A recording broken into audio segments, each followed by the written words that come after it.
So, good day trainees. So, this is group 18 to discuss the CBLM. So, next slide po.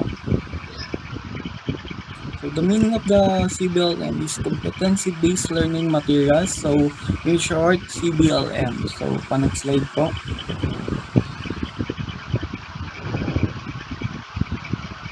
So, the sector of the chosen TR is tourism sector, hotel and restaurant. So the qualification is barista and C2, and the unit of competency is develop and update industry knowledge. So the module title is developing and updating industry knowledge. So may I call on Sophia Motore to discuss the how to use this competency based learning material. So Motore, floor is yours. Thank you.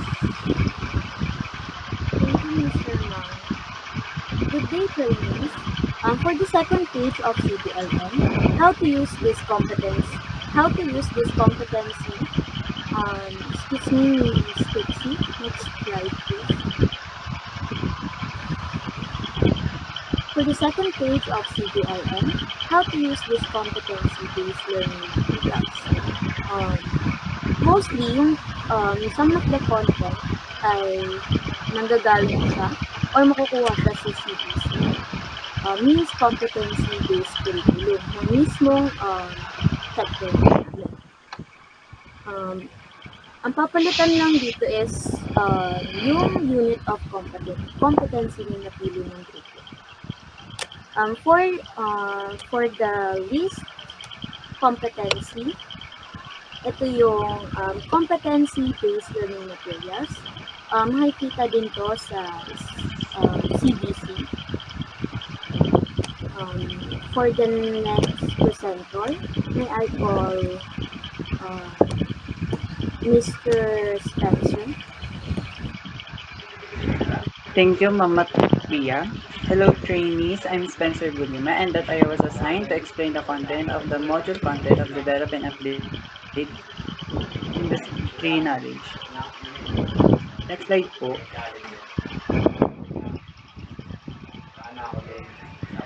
Module content. This module of focuses on equipping trainee students with the skills and knowledge necessary to stay informed and current within their chosen industry. Firstly, we have a unit of competency. Ang napili namin title is yung develop and update industry knowledge. Kung saan nakuha namin siya under ng TR Bari sa NC2 at sa module title, Developing Updating Industry Knowledge, kinapay lang namin siya through competency-based curriculum. In short, CBC is TR. Next, module descriptor. This module teaches you how to find, learn, and stay up to date on information specific to your industry. So, dito naman, kinapay lang namin siya sa TR kung saan namin kinuha yung unit of competency namin. And nominal duration, sa nominal duration, meron tayong 2 hours. Kada performance criteria, paano ba namin nakuha yung 2 hours? Sa nominal duration, kasi sa isang common competency sa TR, ay meron lang 18 hours. So, bali, this is optional depende sa nilalaman ng isang lesson. And next, learning outcomes. By the end of this module, you will be able to seek information in the industry, LO1. You'll learn how to identify and access reliable sources of information relevant to your field. And update industry knowledge, LO2. You'll develop strategies for continuously learning and staying current with industry trends, developments, and best practices. Next slide po.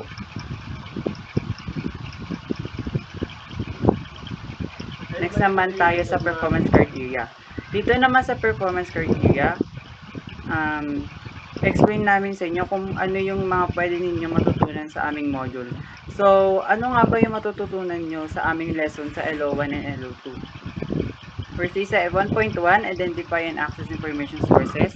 You'll learn how to find relevant industry information from various sources, including what the module calls the range of variables, likely industry-specific resources. And 1.2, obtain job-specific information. You'll be able to target your research to gather information that directly helps you perform your job duties effectively. 1.3, update knowledge in your sector, you'll learn to find and stay updated on specific information relevant to your particular area with the industry. 1.4 Apply industry knowledge. You'll be able to use your industry knowledge to make informed decisions and solve problems in your daily work tasks. Next, at 2.1, update general industry knowledge. You'll develop strategies for ongoing informal and formal research to stay current with broader industry trends and developments. 2.2, share and use update knowledge. You'll learn how to share your newfound knowledge with colleagues and customers and how to integrate it into your daily work routine. In essence, ang module na ito ay magagamit mo sa pagiging isang matparaan, mataling professional sa loob ng iyong napiling industry. And may I call Miss Trixie to explain the LOT. Thank you.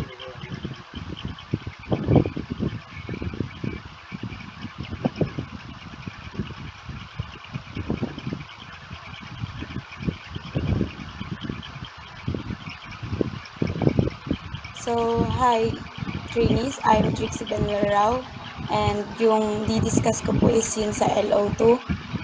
Learning outcomes number 2, the update industry knowledge. And ang nilalaman po nito is contents and assessment criteria, method, condition, and assessment method.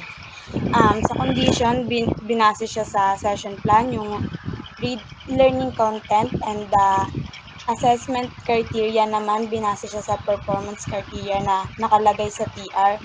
Sa learning outcome number 2, meron tayong dalawang assessment criteria dito. And the condition, yun yung gamit na kailangan meron yung student sa paggawa ng mga activities na nakalagay sa learning outcome number 2. Yun lang po. And may I call on Miss Gwyneth to report the objective.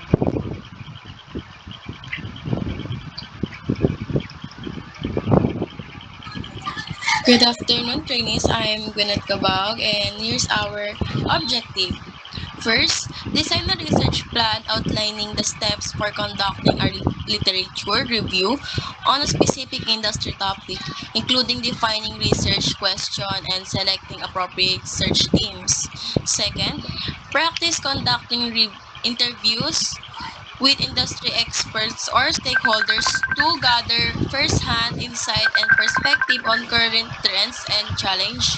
Third, develop a market analysis report summarizing key findings on industry trends, competitor analysis, and emerging opportunities based on available market data and research. And may I call the next reporter? So, thank you, Miss Kabahog. So, welcome again, trainees. So, for information sheet 2.1, so this is for the learners. Learners must be read the information sheet 2.1 before answer the self-check. So, um, may I call on to Miss Gunette to discuss the self-check? Thank you. Um, I'm back again. So yung self-check namin is marami siya. Simula sa LO1, ginawa namin siyang multiple choices, identification, true or false, and etc. Yung self-check namin, binase lang namin siya sa information sheet.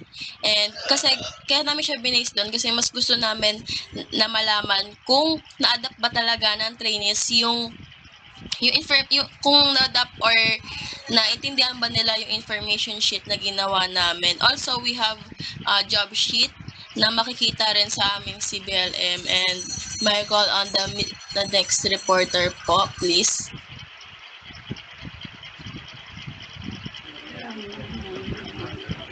So, hello trainees.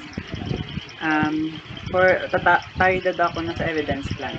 For evidence plan, makikita nyo dito yung Unit of Competency Standard namin, which is yung Barista NC2. Kinuha siya sa taas ng TR. And then sa pangalawa, sa Unit of Competency is yung Develop and Update Industry Knowledge. Makukuha nyo naman siya sa napili nyong competency. So, itong aming evidence plan ay dito makita yung nagawa nyo nagawa nyo mga activities sa pinapagawa sa inyo, like sa observation and questioning, demonstrating and questioning, third-party report, portfolio, and written. At ito yung checkan if nagawa nyo ba yung mga activity na pinapagawa sa inyo. And sa baba ng unit of competency, makukuha nyo siya sa inyong performance criteria sa napili nyong competency. And then, kapag nailagay nyo na yung nilalaman ng performance criteria nyo, papalitan nyo yung words na nakapaloob sa inyong evidence plan. So, yung sa amin, kaya naging ganyan siya, pinalit ko siya sa per sentence interval. For example, sa pinakababa sa tapat ng unit of competency, kung makita nyo yung salitang disseminate and integrate industry updates with customers and colleagues as appropriate and incorporated into day-to-day working activities. Ito ay dating update knowledge is shared with customer and colleague as appropriate and incorporated into day-to-day working activities. So, yung original niya is yung updated knowledge and yung pinalit na salita is yung disseminate and integrate. Bali, in short, babaguhin nyo lang yung sentence and papagandahin na lang yung mga words nyo para gumanda yung pagkabasa nyo sa nilalagay yung mga salita. And so, yung paggawa ng aming evidence plan, and I hope na-guess nyo yung evidence plan, and so yun yung paggagawa namin sa evidence plan. And tanong lang kayo if may kayo, kung hindi nyo siya, sa iba hindi nyo siya nag-guess. And so yun, thank you very much. And I call Sir Nino to present the references. So, the lastly is a reference. So, the reference is provided on teachers. So, after reading the information sheet, so if you want to elaborate or more information about information sheet, so please click the link below in the reference. So, thank you and have a nice day. Yun lang po, salamat.